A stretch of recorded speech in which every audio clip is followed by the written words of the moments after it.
All right, welcome to episode 15 of 7 Minutes Max. I can't believe I've done 15 episodes. That's right.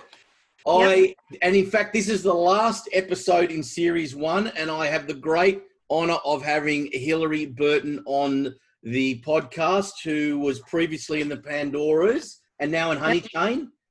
Yep. I'm in honey.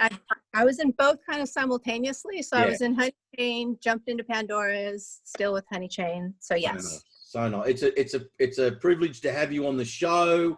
I know that you're on our label Die Laughing Records, and it's just fabulous to have you on the label and on the podcast. And I know you work with Gillian on her podcast.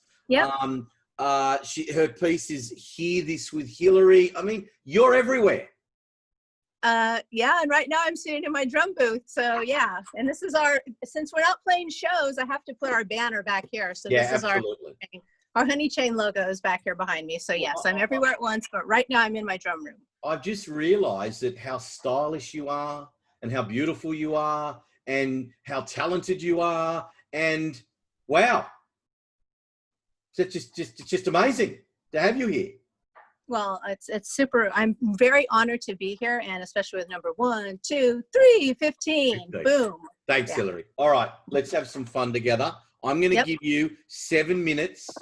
Oh, okay. 7 questions in 7 minutes. All right. Okay. No one has ever done it in 7 minutes, so don't worry about it. Okay. No pressure. No pressure. All right. Here we go. Question 1. If you found $1 million cash in a Louis Vuitton bag down the street from you, no one was around, $100 US notes, what would you do with it? So the first thing that I would do is I need to replace the front brake lever on my Ducati. I would do that.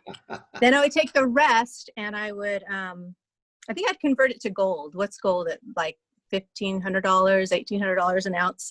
And I'd probably bury it in a chest in my backyard like a little pirate, because who knows what's happening with dollars anymore, Aussie dollars, US dollars, pounds.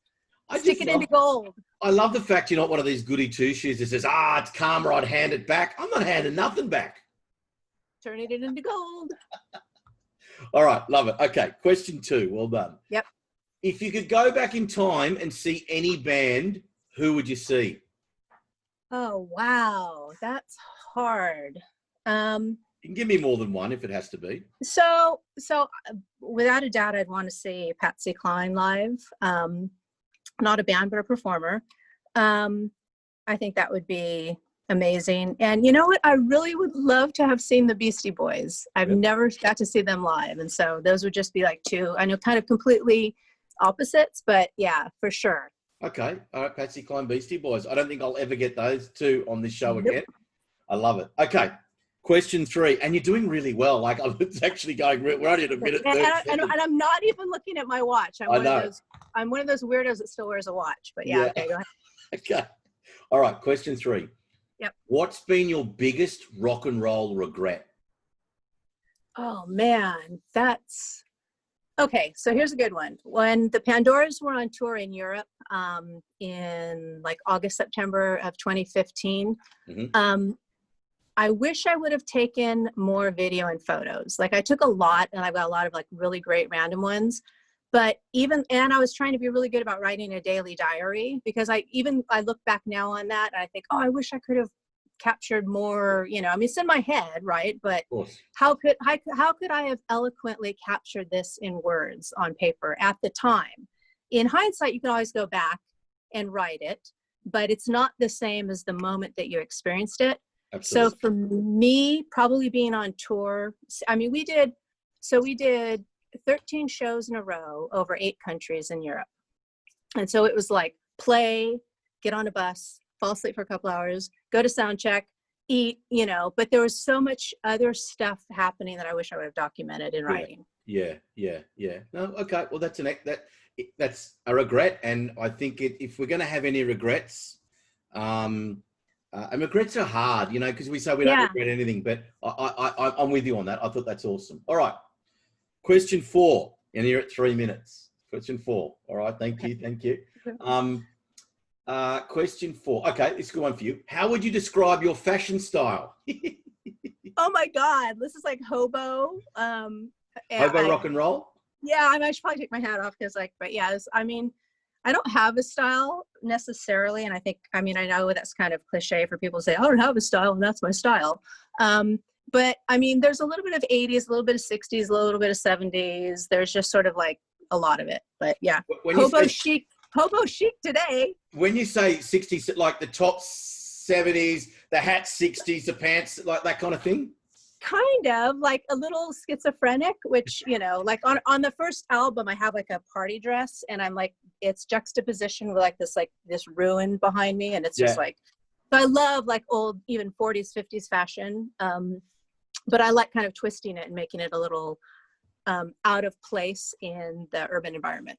Nice. Okay. All right. Beautiful. Well answered. Love it. All right. 4 minutes. Okay. Which one of your idols or someone you looked up to have you met and they were awesome? And then on the flip side, have you met someone that that was an idol that wasn't so great to meet after all? Ooh, let's see. The first one first, because it's easiest. I met Kathy Valentine from the Go-Go's, and they were hugely inspirational to me. And she's a delight. She's wonderful. And so that was like being able to meet somebody who you look up to as a songwriter and as a performer, who is a really good, decent, cool human being. And she actually has a book out right now. So I know a lot of people have time on their hands. You should read her book that just came out. It's really awesome. And then somebody that I met that I was disappointed in, I got to say, I'm lucky that I haven't met anybody that really disappointed me. Maybe I haven't met enough people yet, but so come on. Maybe you're just too nice. I need to meet some like a-hole that's going to like, just crush my thoughts of them being great. But no, I haven't met anybody like that. So I don't have any of those stories. Okay, well, that's good. Listen, it's not a bad thing if you say, hey, I haven't really met any assholes. Nope. I like that. Okay. You're probably surrounding yourself by good people, so that helps. Yep. Or surrounding myself with drums, that helps too. Right. Totally. Okay. All right. Question 7. Question 7. What sense do you think you could live without? And that's obviously like touch, smell, etc., etc. What sense do you think you could live without?